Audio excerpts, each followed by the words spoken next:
Banjul, the capital of the Gambia, a small country with just over 2.5 million people, a high proportion of whom are young and looking for opportunities. This ferry links rural communities with the capital, a first step towards those opportunities and perhaps a journey even further afield.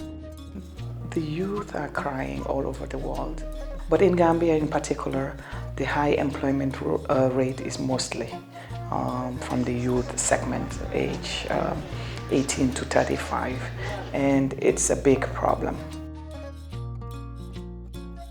Here, in the heart of Banjul, is Albert Market. A walk among the food stalls is revealing. While rice is the national staple, most of what is eaten is imported. The country's agricultural sector employs some 75% of the workforce, according to the government, yet it is faltering and cannot supply domestic needs. Because of climate change, productivity and production has dropped in agriculture. Behind Albert Market lies the beach. Traditional canoes that once traded just in fish are also being used to carry people away from the city and towards a new, uncertain future. And this has rendered a lot of young people to migrate, either into the to the urban areas of this country, or they transit to the urban areas and then try their way into the Mediterranean to cross either to the Europe or Americas.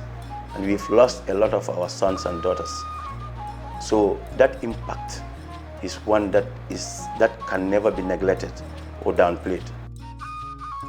In the Gambia, they call it the back way, an irregular migrant route to North Africa and beyond to Europe.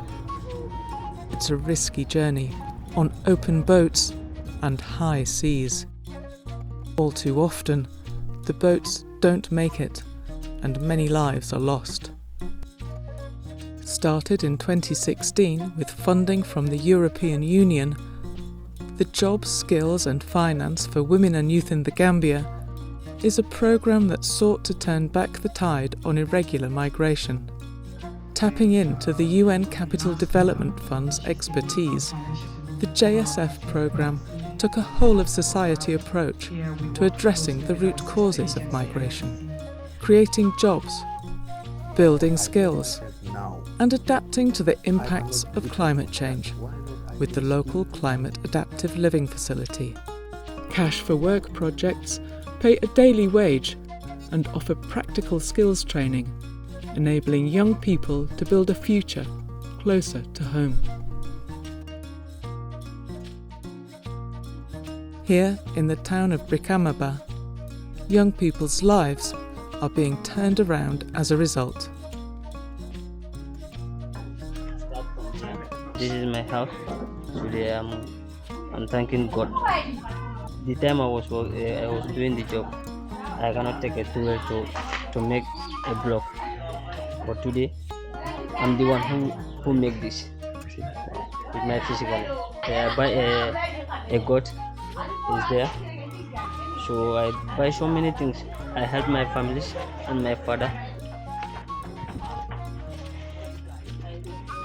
Musa took part in the Cash for Work programme, first as an unskilled labourer, then as a supervisor and fully qualified mason, overseeing the work of a team, including men much older than his 20 years.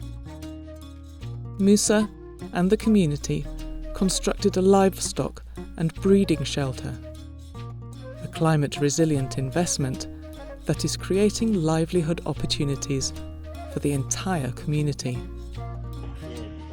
Wow. With the money Musa earned, he's bought his own animals This is the second one.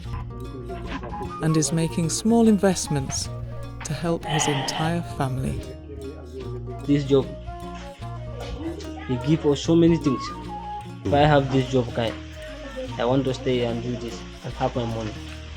For us, we need the money. youth are no longer considering leaving the country because opportunities are brought to their doorsteps. We provide the technical assistance, the mechanism approach, help them in the implementation process. But what it does, which the youth like, is the wealth creation.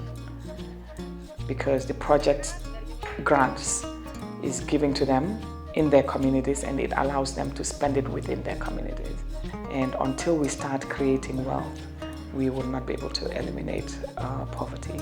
And this is what the local mechanism is doing for the Gambia.